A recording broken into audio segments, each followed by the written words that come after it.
Welcome to Audiobook 365 Stories. There was something strange in the air. It felt scary. It was like a whisper, but we could not hear the words. We only heard a small rustling sound. When you are in the middle of the Pacific Ocean, far away from land, such whispers can make you feel uneasy. "What is it?" Sylvia asked in a soft voice. "I don't know," I replied. "Is something wrong with the ship?" she asked. I just shook my shoulders because I had no answer. Sylvia said, "Let's ask Dr. Atherton." We went to him, but Dr. Atherton only smiled. "There is something strange about his smile," Sylvia said. She sounded suspicious. "He looks at us as if we are little kids," she added, sounding annoyed. Yes, something about his smile seemed odd. Dr. Atherton didn't look at us directly while he spoke. His voice sounded like he felt sorry for us, and I thought his lip moved nervously. "Why is he nervous if nothing is wrong with the ship?" Sylvia asked. "And why does he look like he feels sorry for us?" "Let's ask the captain," I said. When we talked to the captain, he said, "Leave the ship to me, young ladies. Go back to your sewing and books." The ship, May Queen, was not a passenger ship. It was carrying wool, not people. Sylvia, Dr. Atherton, and I were the only passengers. Sylvia and I shared a small, beautiful cabin. We left Sydney with the captain taking care of us. Our father wanted us to study in England for a year. We were going to live with Aunt Sabina in Devonshire and go to a school to learn manners and other skills. On the ship, we became friends with Dr. Atherton. We had never met him before, but it was nice to have someone to talk to. He was working as the ship's doctor for this trip. After that, he would work in England. He was about 25 or 26 years old. Because he was older, he acted like a second guardian for us. We didn't mind. He was very kind and made the trip fun. Sylvia was 16 and I was 15. The captain, who had gray hair, was also very kind and watched over us. For the first 2 weeks, the weather was perfect. Then, a big storm started. The wind was very strong, and the May Queen shook a lot. Water came onto the ship, and the sailors said, "She's taking in a lot of water." The storm lasted 3 days. It was very scary, and we thought the ship might sink. Dr. Atherton helped us stay calm. Then, all of a sudden, the storm stopped, and the sea became peaceful. The water was calm like a smooth pond. It was beautiful. Sylvia and I felt safe again. But then, we started to feel that strange, scary air again. We heard a sound. Thud. Thud. Thud. We heard it all day and even at night if we woke up. The sound never stopped. The sailors, who were usually cheerful, became serious.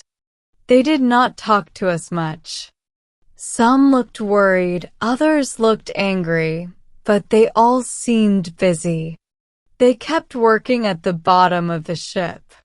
And still, we heard thud, thud, thud. Finally, we found out what was wrong. 5 feet of water in the well, the captain shouted. Dr. Atherton said something in a low voice, but we couldn't hear it. We were in the cabin, and the door was open a little. The captain and Dr. Atherton probably thought we were up on the deck. Sylvia grabbed my arm quickly and pressed her finger to her lips to tell me to stay quiet. "Everyone is working at the pumps," the captain said. "Their hard work is keeping the water level the same. The water in the well isn't going up or down." I just checked again. "Can't the leak be fixed?" Dr. Atherton asked. "Yes, if we can find it," the captain replied. "We've been searching all morning, but we still can't find the leak." "And water is still coming in?" "Yes, the water keeps coming in. The men are working very hard to stop it, but we aren't making any progress. I'm afraid some of the ship seems open during the storm." "And what does that mean?" "It means water is coming in through many small openings," the captain said with a serious face. "Is the May Queen in danger, Captain?" Dr. Atherton asked calmly. There was a pause. We could hear our hearts beating. Then the captain said, "I wish those girls were not on this ship. But we're here," Sylvia said loudly. She quickly opened the door and stood in front of the surprised men.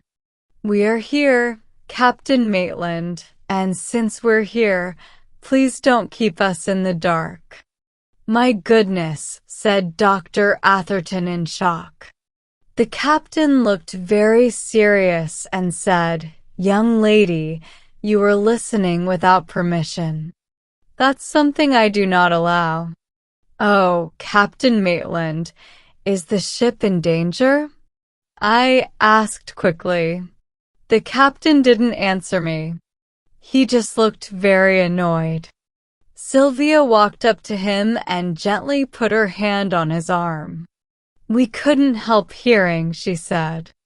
"If the ship is really in danger, it's better for us to know. Please don't be upset with us. But we want the truth." We are not little kids," I said, my heart beating fast. "And we are not cowards," Sylvia added, though her lips were trembling a little. The captain coughed. "The May Queen has a leak?" Sylvia asked. "You heard me say that, didn't you? And the ship is in danger, Captain Maitland? Can you trust me, young lady?" he asked. Sylvia put her hand in his. "You know we trust you," she said. The captain held her hand firmly and smiled at me. "Thank you for trusting me," he said. "The May Queen has 5 feet of water in her well because the storm damaged her. Right now, we're pumping the water out as fast as it comes in. Do you understand?" "Yes," Sylvia said softly. "So far, so good. Don't worry. Try not to think about it too much. Just remember, the captain is steering the ship. We're doing everything we can." And he said, pointing up, "The other captain is watching us from above." Then he left. I barely noticed Dr. Atherton saying something to Sylvia. A few minutes later, he also left. "Gone," Sylvia whispered, looking amazed. "He's gone to take his turn at the pumps." Now we knew why we kept hearing thud. Thud. It was not just noise. It felt like it was hitting our hearts. We went up to the deck. We needed fresh air. We needed light.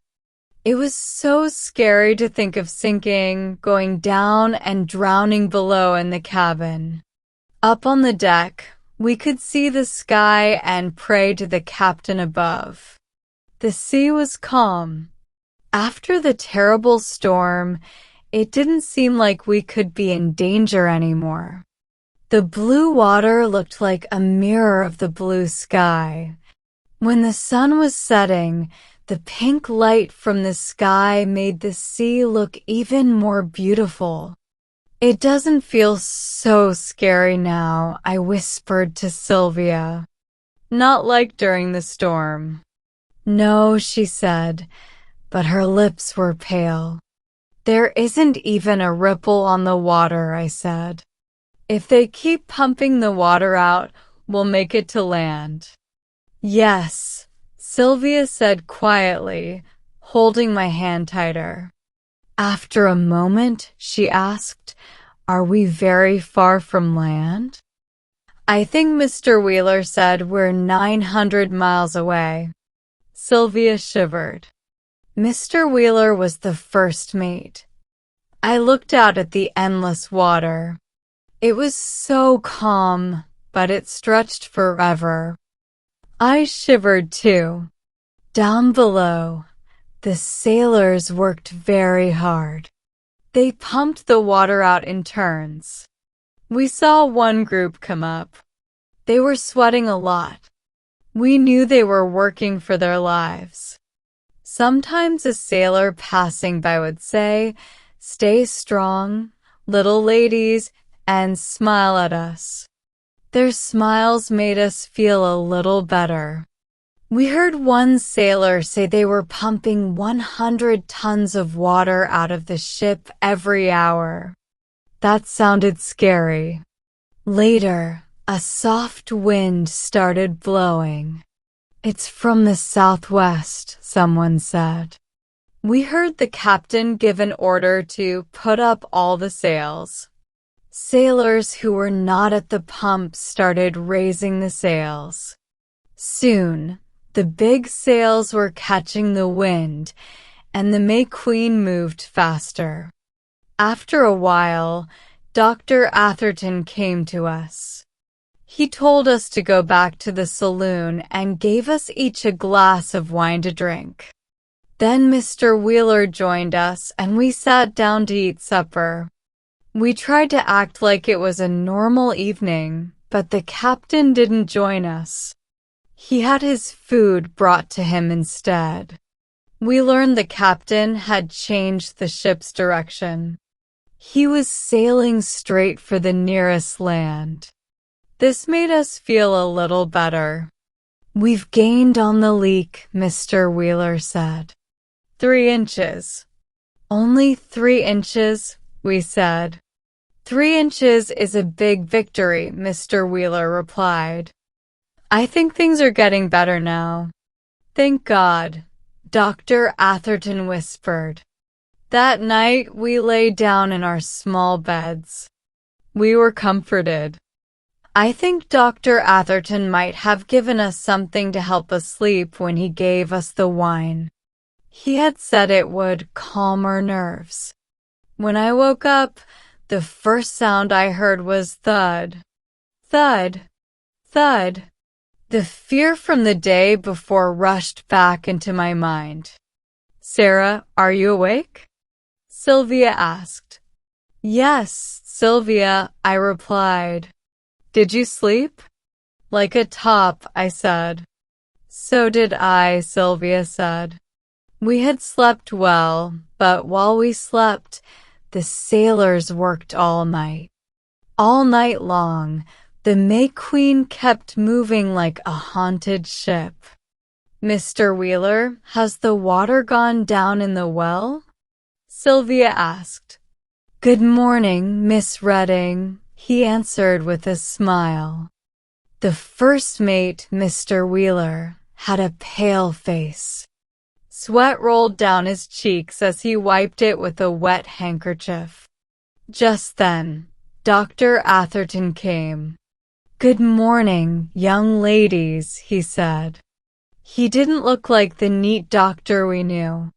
He wasn't wearing a collar or a coat. His hair was messy and damp. "Did you sleep well?" he asked. Mr. Wheeler quickly walked away. You didn't sleep, did you? We said. The doctor's tired eyes and pale face told us the answer. You stayed up all night? Sylvia asked calmly. I couldn't help it. I started crying. Don't cry, Miss Sarah, the doctor said gently. Has more water come into the ship? Sylvia asked. The water has gained a little, he said, not wanting to tell us. But Mr. Wheeler said we were gaining yesterday. The doctor didn't answer. Instead, he said, go back to your cabin. Breakfast will come soon.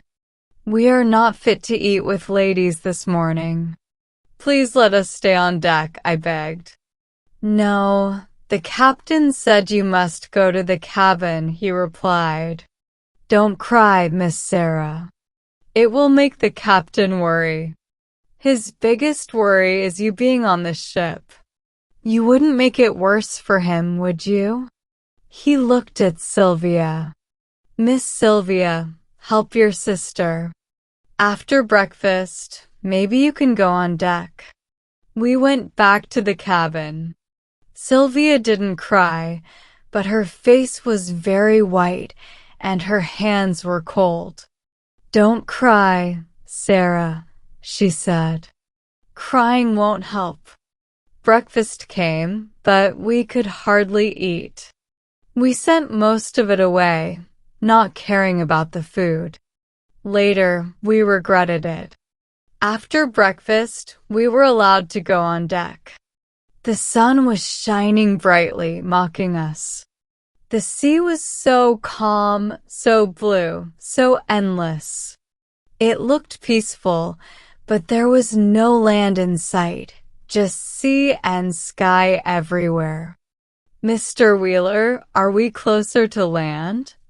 Sylvia asked. A little closer, he said. How much closer? We've traveled 250 miles, he replied. Yesterday we were almost 1,000 miles away. I said. Yes, Miss Sarah, he answered. I wanted to scream but stayed silent. Sylvia stood still, her hands clenched tight. Will a ship pass by? She asked. There's a good chance, he replied. Just then, the sailors who had been pumping water came up. They looked tired and hopeless. One big man lit a pipe and said, No use pumping this ship. She's doomed. A voice shouted, 7 feet of water in the hold. The sailors panicked. Some cursed, some cried, and some ran around in confusion. Then the captain's strong voice called out, All hands to the boats. The men scrambled to get ready. Suddenly, the doctor grabbed my hand. We're leaving the ship, he said. Go to your cabin and pack what you need. Be quick. He pushed me along. I was too shocked to protest. Down in the cabin, I heard Sylvia ask, Can we take this little box? Yes, the doctor replied. He handed me a drink. It burned as I swallowed. Now help your sister, he said. Sylvia stuffed things into the box, and the doctor pulled blankets off the beds. A sailor came for our trunk. Ladies first, he said. We climbed the ladder for the last time. The doctor carried blankets. Sylvia held a small bag. The captain was at the door. This one first, he said, lifting me like I was a child. I was passed into the first mate's arms and placed in the lifeboat. Sylvia sat beside me. The doctor tucked a blanket around us. More sailors got into the boat. The captain shouted, Shove her off. Our boat moved away from the May Queen. Another boat followed, carrying the rest of the sailors. The captain was the last to leave. "Hurry, sir," Mr. Wheeler called. But the captain went back to his cabin for papers. "The ship's full of water," a sailor shouted. The May Queen shook, then stopped. A man cut the rope holding the lifeboat, and we moved quickly away. The May Queen tipped forward. Her front went under the water, then her back. The sea swallowed her completely. "Captain," the sailors shouted. The boats rocked on the waves where the May Queen had gone down. The sailors watched, hoping the captain would come up, but he never did. "He was pulled under," Mr. Wheeler said. We were alone, drifting on the Pacific Ocean.